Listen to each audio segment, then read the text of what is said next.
Bienvenue au sommet de la transformation durable, édition 2025. On s'intéresse à ce sujet brûlant. Qu'est-ce que l'entreprise régénérative? Pour en parler, 4 experts autour de la table. On est ravis d'accueillir Thomas Brezard. Bonjour Thomas. Bonjour.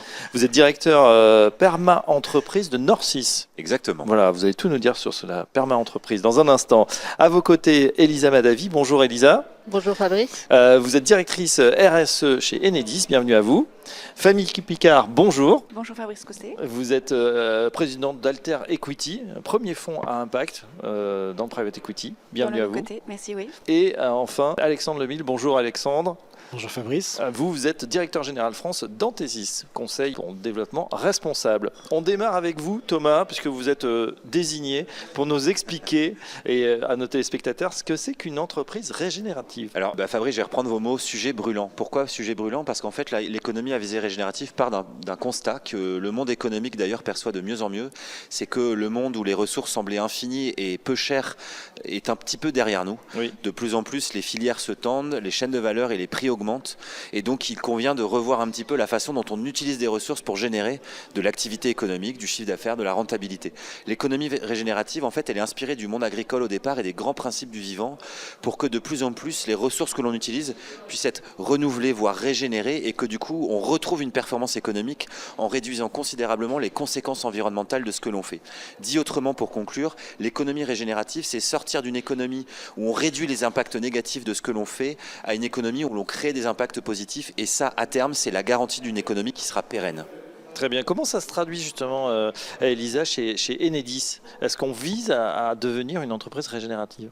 Enedis, tout d'abord, c'est le gestionnaire du réseau de distribution d'électricité. Oui. On est une filiale à 100% du groupe EDF, mais une filiale indépendante.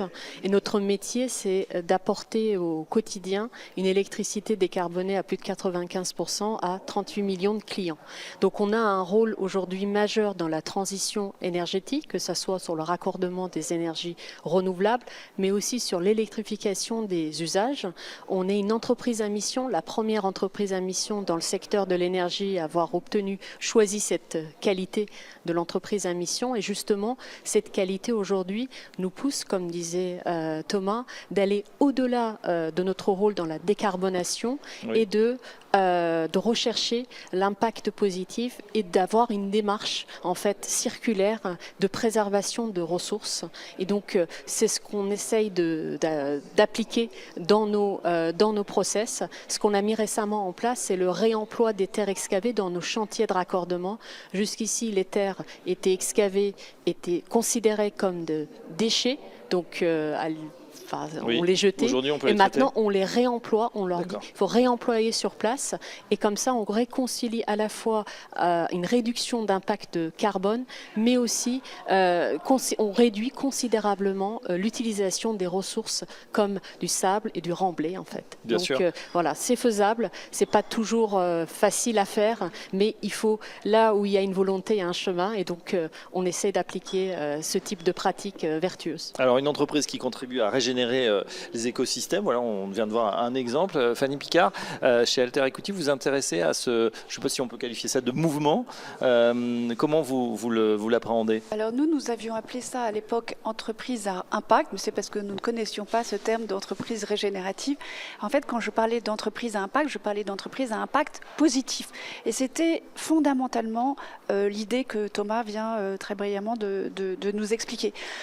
Par exemple, nous avons investi au capital d'une entreprise qui s'appelle Murphy, qui vient chez vous réparer un électroménager tombé en panne et qui n'est plus sous garantie, un four, un frigidaire, une machine à laver, oui. Pour éviter que vous n'en rachetiez un neuf. Qu'on jette et qu'on rachète. Et ce que nous demandons aussi à ces entreprises au capital desquelles nous investissons, et je peux vous donner beaucoup d'autres exemples et je serais ravie de le faire, c'est de progresser dans leur pratique de gestion pour, comme l'évoquait Thomas, être le plus responsable possible vis-à-vis de l'ensemble des parties prenantes dans la durée. Donc par exemple, Morphis est une entreprise dont les réparateurs sont des salariés. Ce ne sont pas des gens qui sont ubérisés. Il lui revient à elle d'amortir le coût de ses salariés, etc.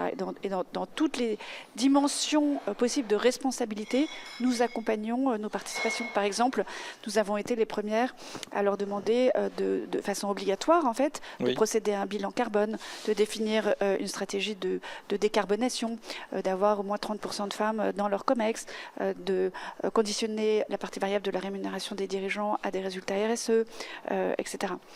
Donc ça, c'est des covenants qu'on dit dans votre jargon, ou c'est une obligation? Non, c'est une obligation. C'est une proposition? C'est pas un covenant, donc un covenant, c'est ce qui va, si on ne le respecte pas, c'est une règle qui, si elle n'est pas respectée, va rendre obligatoire de rembourser un emprunt. Oui.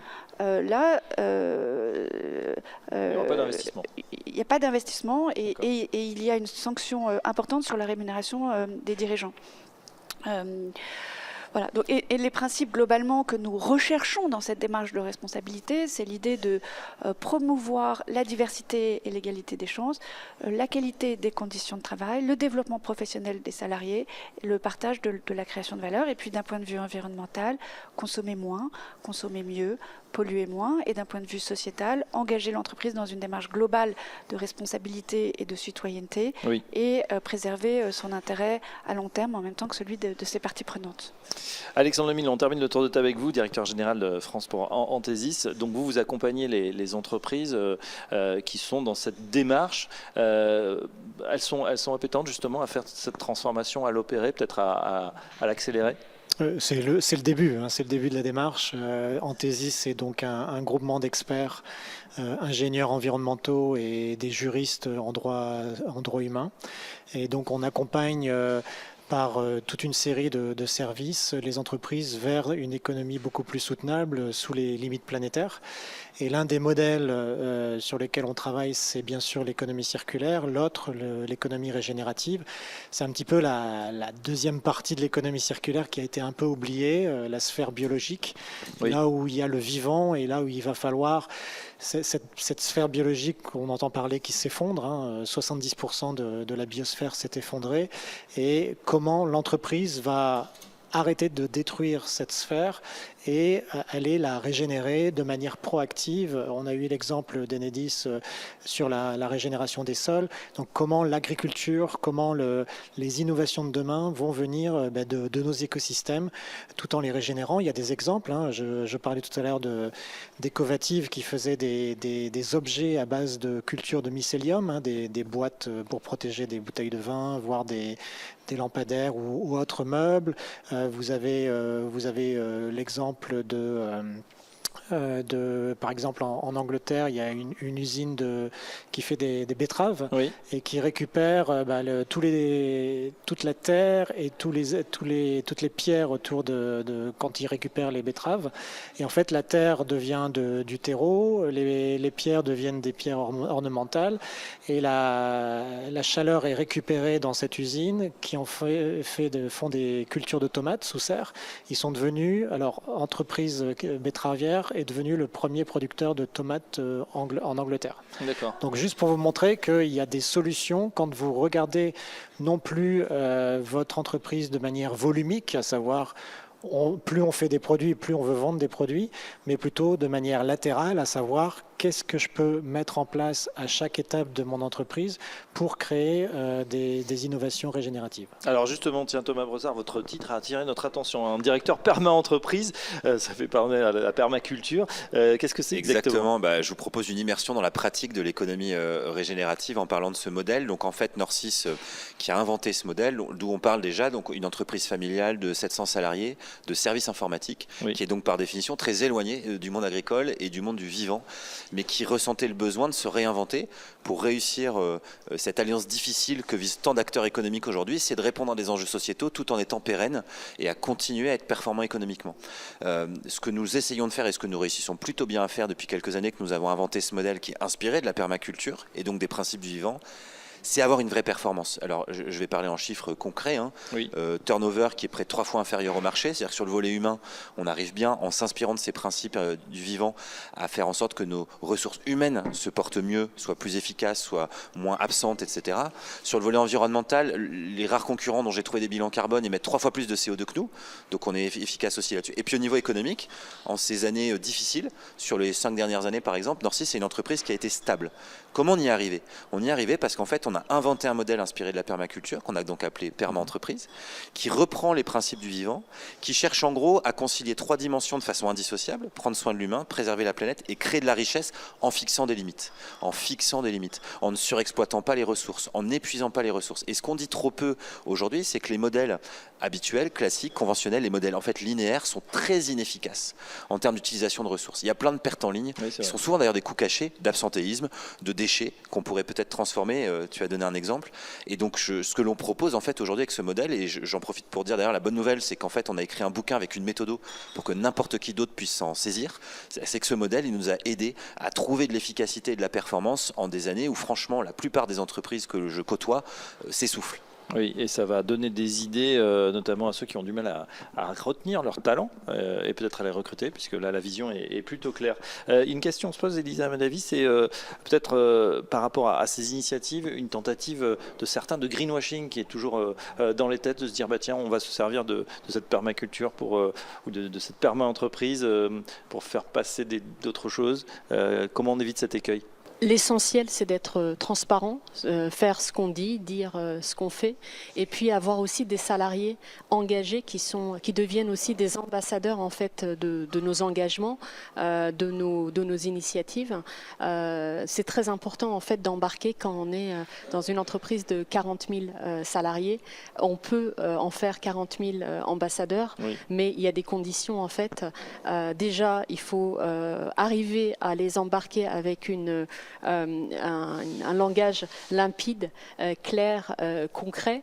On revient sur la préservation des ressources et économie circulaire. Je pense que là-dessus, on peut avoir 2 niveaux de réflexion. Ce qu'on a en ce moment à Enedis, c'est une réflexion alors très stratégique sur comment créer un circuit fermé de recyclage de cuivre en France. Oui. Mais avec ça, on embarque maximum une dizaine de cadres et l'idée, je vous ai parlé de 40 000, plus de 80% sont des agents d'exécution et de maîtrise. Donc il faut du tangible. Donc ce qu'on a mis en place, c'est depuis 3 ans, et ça marche très très bien, c'est une plateforme interne de réemploi de matière, donc de matériaux ou d'objets.